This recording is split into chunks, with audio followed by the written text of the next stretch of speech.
ST महामंडळ म्हणजे सामान्य जनतेचा जीव की प्राण, पण आज या जनतेलाच प्रवासात त्रास सहन करावा लागत आहे। महाराष्ट्रात एसटी बसेसच्या दुरवस्थेमुळे प्रवासी त्रस्त झाले आहेत। कुठे गाडी बंद पडतय तर कुठे एसीतून हवा निघायच्या जागी पाण्याचे थेंब थेंब गळतय। प्रवाशांच्या या हालअपेष्टेकडे प्रशासनाचे दुर्लक्ष होते का असा प्रश्न निर्माण झाला आहे। अमरावती ते अकोला शिवसाई बसने प्रवास करणाऱ्या प्रवाशांनी मोठा प्रश्न उपस्थित केलाय।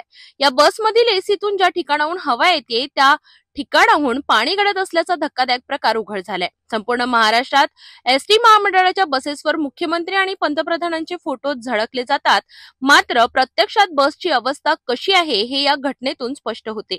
सामान्य प्रवाशांच्या म्हणण्यानुसार कुठे गाड्या रस्त्यात बंद पडतात तर कुठे बसमध्ये तांत्रिक बिघाड होतो आणि कुठे तर एसीतून पाण्याचे थेंब गळतात। तिकिटाचे दर वाढले पण सुविधा काही सुधारल्या नाहीत अशी जनतेची ओरड आहे।